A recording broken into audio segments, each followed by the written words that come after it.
14 பேர் பங்கெடுத்த ரேங்கிங் டாஸ்கில் தனக்கு 8வது இடம் கொடுத்ததையே ஏற்றுக்கொள்ள முடியாமல் நிறைய நேரம் சபரிக்கிட்ட வருத்தப்பட்டுக்கிட்டு இருந்தாங்க ரம்யா.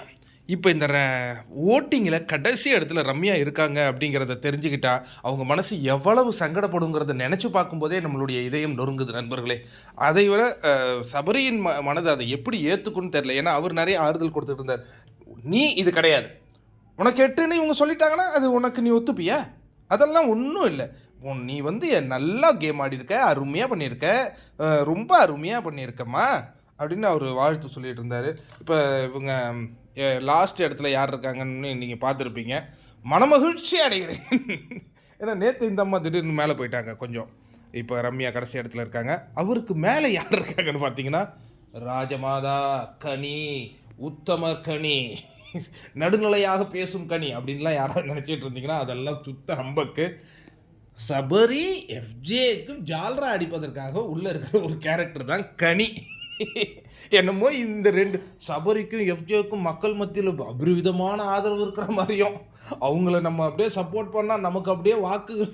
இதில் என்னன்னா சபரி நாமினேஷனில் கூட இல்லை, கனிக்கு யார் ஓட்டு? சபரி நாமினேஷனில் இல்லை, எஃப்ஜே நாமினேஷனில் இல்லை, இவங்க 2 பேருமே நாமினேஷனில் இல்லை. அவங்க சப்போர்ட்டர்ஸ் யாருன்னா கனிக்கு ஓட்டு போடணும் இல்லை. ஏன்னா அவங்க சப்போர்ட்டரே கிடையாதுங்க. இதுதான் நிதர்சனமான உண்மை. அப்படியே அந்த வீட்டுக்குள்ளே எப்போ எதை பற்றி பேசினாலும் கனிக்கு சபரி தான் டைட்டில் வின் பண்ணுவான். இந்த மாதிரி நீ சொல்ல சொல்ல மக்களின் வெறுப்பை சம்பாதித்த கனி அதுக்கு அடுத்த இடத்துல நின்றுட்டு இருக்கிற அந்த காட்சிகளை பார்க்கின்றோம்.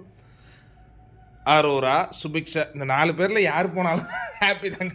இந்த 4 பேரில் எந்த 2 டிக்கெட் போனாலும் இந்த வாரம் நமக்கு டிசப்பாயின்மெண்ட் இருக்காது. எது எவிக்ஷனில் டிசப்பாயின்மெண்ட் இருக்காதுங்கிறது மட்டும் நல்லா தெரியுது. ஏன்னா அரோரா ஒன்றும் அது போகிற மனநிலையில் அந்த பொண்ணே இருக்குது, அதை விட்டுருங்க. சுபிக்ஷா ஆனால் கொஞ்சம் போராடி பார்க்குறாங்க. நேற்று வரை கடைசி இடத்துல இருந்த சுபிக்ஷா இப்போ கொஞ்சம் மேலே இருக்காங்கன்னு நினைக்காதீங்க. எல்லோரும் வாக்குகள் வித்தியாசம் ஒரு பர்சன்டேஜ் ஒரு 10-20 தான் இருக்குது. அதனால் 4ல் 2 காலி. சுபிக்ஷா, அரோரா, கனி, ரம்யா. ஆனால் 4மே டிசர்வ் டு கோ தான். 4 எவிக்ஷன் வச்சு 4 பேரும் தூக்குங்கயா அப்படின்னு கூட மக்கள் கடுப்பாயிட்டு இருக்காங்க. முதல் இடத்துல திவ்யா இருந்து கொண்டு இருக்கும். அந்த காட்சிகளை பார்க்கின்றோம். எனக்கு ஒன்றும் புரியலையே. சாண்ட்ராவை தாண்டி மேலே வந்துடுறாங்க. எப்படி சாண்ட்ராவுக்கும் திவ்யாவுக்கும் முதல் 2 இடங்கிறது எனக்கு சர்ப்ரைஸாக இருக்குது. 3வது இடம் விக்ரமா? ஐயோயோ முடியலைடா எனக்கு சாமி. அவன் ஒரு நல்லவன் வேஷம் போட்டு நடிச்சுக்கிட்டு இருந்தான். அவனுடைய முகத்திரை நேற்று நைட்டு கூட கிழிஞ்சுது. மாக்கிங் பண்ணுறதுல நம்பர் 1 அவர். ஆனால் தூக்கி 3வது இடத்துல வாக்குகள் பார்வதி, அவரை தொடர்ந்து திவாகர், வியானா, இவங்களாம் இருக்கிற அந்த காட்சிகளோட நம்ம வியானாவுக்கும் சுபிக்ஷாவுக்குமே ரொம்ப பெரிய டிஃப்ரெண்ட் இல்லையா? அப்போ வியானாவும் இந்த லிஸ்ட்டில் இருக்கிறாங்களா? ஐயோ அவங்களும் அந்த லிஸ்ட்டில் தான் இருக்காங்க பெரிய அளவில். பாவம் வியானா பிஆர்ஏஆர்லாம் பாட்ஸ்லாம் சொன்னானுங்க. இதெல்லாம் நேர்மையான வாக்குகள் தானே.